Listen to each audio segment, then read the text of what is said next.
BNP, জামাতে ইসলাম, যে দলগুলির পাশাপাশি আপনারা গত 17 বছর ধরে আন্দোলন করেছেন, ফ্যাসিবাদকে পতনের জন্য দেখা যাচ্ছে জীবন দিয়েছেন, রাস্তায় মার খেয়েছেন, নিপীড়ন সয়েছেন, বহুত কিছু করেছেন।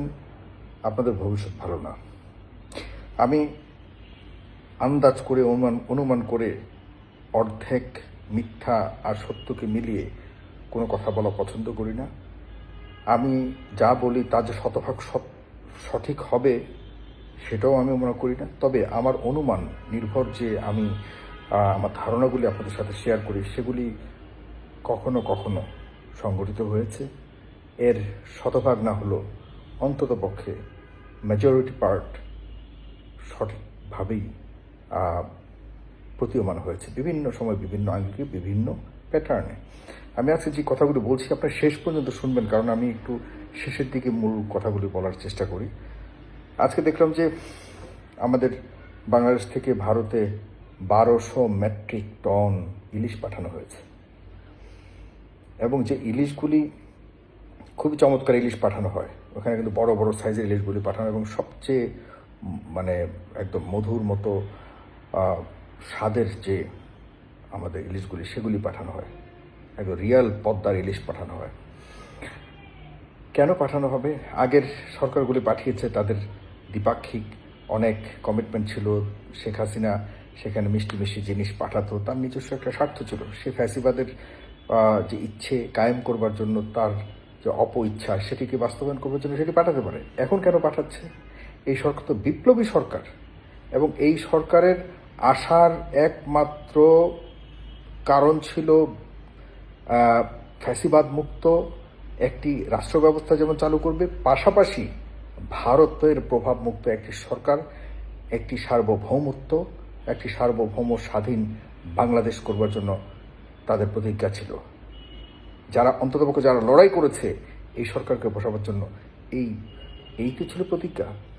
দেখেন কত চমৎকারভাবে নর্মালাইজ করতেছে সম্পর্কগুলিকে, কত চমৎকারভাবে একটার পর একটা নর্মালাইজ করতেছে, আর আমরা বোকার মতো ভোদাই হয়ে তাদের এই নর্মালাইজেশনের যে বিভিন্ন উপায়ে বুঝিয়ে দেওয়া যৌক্তিক বিষয়গুলিকে আমরা শুনছি আর গিলছি।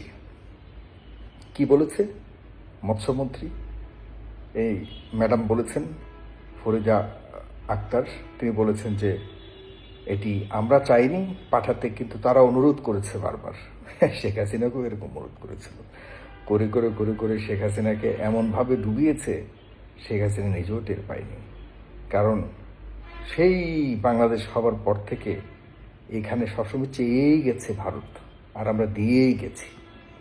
আর এত কিছু বোঝার পরেও এখনও ভারত চেয়েই যাচ্ছে, আর আমাদের ফরিদা আক্তার দিয়েই যাচ্ছে।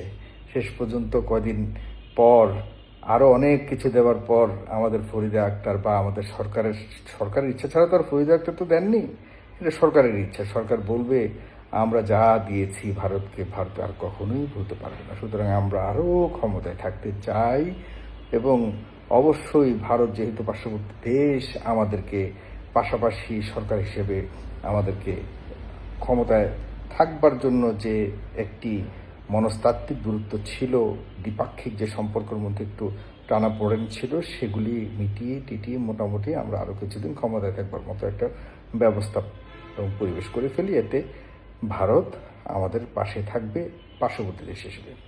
এই তো উদ্দেশ্য আমার কাছে যেটা মনে হচ্ছে। আপনারা দেখুন, আমেরিকার সাথেও কিন্তু একটা বিশাল চুক্তি করতে যাচ্ছে এই সরকার। গত কয়েকদিন যাবৎ আওয়ামী লীগের যারা ছাত্রলীগ বলুন, বিভিন্ন তাদের উইংয়ের যারা সমর্থকরা রয়েছে, তারা কিন্তু রাজপথে মোটামুটি নামা শুরু করেছে।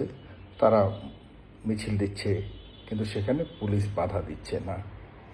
পুলিশের কাছে যান, তাদের কাছে বলেন যে ভাই আমরা মামলা করতে চাই একটা বিষয় নিয়ে। পুলিশ বলবে যে মামলা তো এইভাবে না, আপনার আদালত হয়ে আসেন। আমরা নতুন নতুন আইন শিখতে দেখতে হচ্ছে আমাদেরকে, আদালত হয়ে আসেন, আমরা মামলা নেব। তার মানে কি?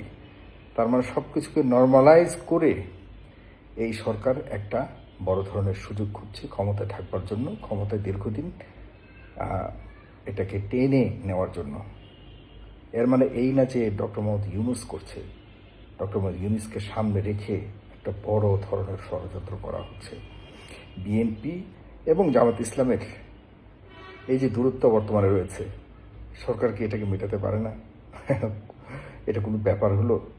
এই যে দুইটা বড় দল এখন দেখা যাচ্ছে যে এই রাকসু মিলিয়ে এবং অন্যান্য হিসাব নিকাশ দেখা যাচ্ছে যে করতে গিয়ে এক দল আরেক দলকে পারে না মেরে ফেলতে, এক দল আরেক দলকে পারছে না সম্পূর্ণভাবে এই দেশ থেকে তাড়িয়ে দিতে। একদল পাঠায় ভারত, আরেক দল পাঠায় পাকিস্তান। এই অবস্থা তো হওয়ার কথা নয়। ঐক্যমত কমিশন ফেব্রুয়ারিতে হয়েছে বছরের, আজকে এই ঐক্যমত কমিশনের মেয়াদ বাড়ানো হয়েছে আরও এক মাস, প্রতি মাসেই বাড়ছে। আচ্ছা বলুন তো, ঐক্যমত কমিশনের কি মানে অর্জন? এই ঐক্যমত কমিশনের রেগুলারলি নিয়ে এই মানুষগুলোকে মনের যে কি বলবো এটাকে ব্রেইন যে আছে সবার, এগুলিকে ওয়াশ করানো হচ্ছে। ওয়াশ করে এরপরে এই সাইডটাকেও, এই যারা রাজনৈতিক দলগুলো রয়েছে এদেরকেও নিয়ে তাদের ব্রেইন ওয়াশ করে বিভিন্ন উপায় অবলম্বনকে তাদেরকেও বোকা বানানোর চেষ্টা করা হচ্ছে। আমি ডক্টর মোহাম্মদ ইউনূসবিহীন একটাবার চিন্তা করুন এরপরে কি হতে যাচ্ছে বাংলাদেশে।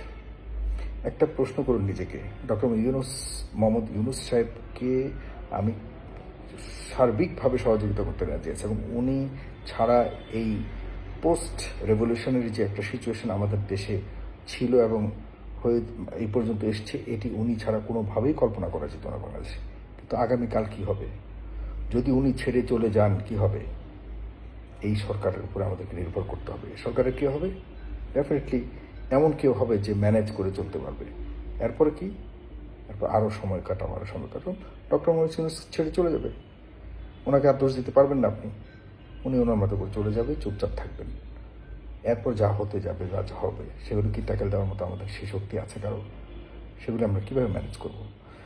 আমি জামাত ইসলাম আর বিএনপিকে বিশেষ করে, তারপরে কি আমাদের ইসলামী আন্দোলন, তারপরে এনসিপি, সবাইকে বলতেছি আমি, আপনারা একটা জাতীয় সরকার করুন অতি সত্বর। সবগুলোই দলের থেকে আপনারা প্রতিনিধি নিয়ে একটি জাতীয় সরকারের প্রস্তাব দিন। যে ঠিক আছে, আপনারা এতদিন ভাই ছিলেন, আমাদেরকে শাসন করেছেন বা আমাদেরকে একসাথে করে একটা সামনে নির্বাচন করার জন্য চেষ্টা করছে, ঠিক আছে, আপনাদের দরকার না, আপনারা পাশে থাকেন। আমরা সবগুলি দল মিলে আমরা আমাদের এই সামনের নির্বাচনটা কিভাবে অংশগ্রহণে, সর্বসম্মতিক্রমে এবং সবার মনোপুত ফ্রি, ফেয়ার, ইনক্লুসিভ ইলেকশন কিভাবে করা যায়, আমরা একটা ছোট্ট সরকার করে, এই সরকারটাই তত্ত্বাবধায়ক বলুন আর জাতীয় সরকার বলুন, কমপক্ষে প্রত্যেকটা দল থেকে আনুপাতিক হারে খুব ভালো বুঝের প্রতিনিধিদেরকে রেখে আমরা জাতীয় সরকার করতে চাই। এবং এই সরকারেই সিদ্ধান্ত নেবে কিভাবে নির্বাচন হবে, কিভাবে আমরা সামনে নির্বাচনকে পরিচালনা করব, যাতে কোনো দল বলতে না পারে যে না আমার জানা মতে বা আমাদের জানা মতে এমন কিছু হয়নি, বা আমাদের অজানায় এমন কিছু করে ফেলেছে সরকার, আমাদের পছন্দ হয়নি, এমন কোনো কিছু করবার যাতে কোনো সুযোগ না থাকে। না হলে বলে দিলাম সবাইকে, এই তথ্যটি সবার কাছে ছড়িয়ে দিন।